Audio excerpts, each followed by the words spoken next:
অনেক দিনের ইচ্ছা ছিল এই কেকটি বানানোর। অবশেষে এই কেকটির অর্ডার পেলাম। নমস্কার, আমি সঙ্গীতা। এই কেকটি ছিল 2 পাউন্ডের একটি চকলেট কেক। এই কেকটি এক দিদিভাই অর্ডার করেছিলেন বর্ধমান থেকে। দিদিভাই ছবি পাঠিয়ে দিয়েছিলেন আর বলেছিলেন সেম করে দিতে।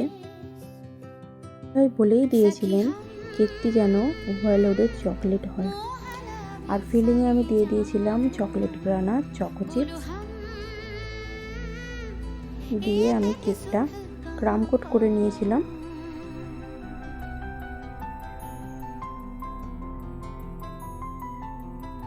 এবার আমি কেকটা ভালো করে ক্রাম কোট করে নেব। ক্রাম কোট করে আমি ফ্রিজে 10 মিনিটের জন্য রেখেছিলাম, যার কারণে কেকটা যাতে প্রপার সেট হয়, যাতে আমার ফিনিশিং দিতে কোনো অসুবিধা না হয়। তারপরেই ওপর থেকে চকলেটের গ্রানাশটা দিয়ে দেবো। পুরো কেকটা চকলেট দিয়ে আমি কভার করে নেব। আমার মোটামুটি কমপ্লিট। এবার 1 ঘন্টার জন্য আমি ফ্রিজে রেখেছিলাম। তারপরে আমি সব কিটক্যাটগুলো আমি একটা একটা করে বসিয়ে নেব কেকের গায়ে।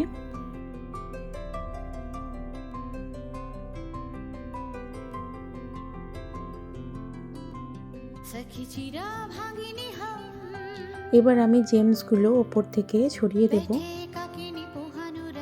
আমার কিছুটা কিটক্যাট কম পড়েছিল, আমি কিটক্যাট এনে আমি আবার কেকের গায়ে সেট করে নিলাম। আমার কেকটা মোটামুটি কমপ্লিট।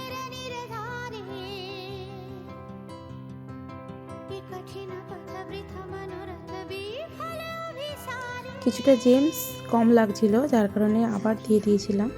তারপরে ফিতে দিয়ে কেকটা কমপ্লিট করেছি। Thank you for watching.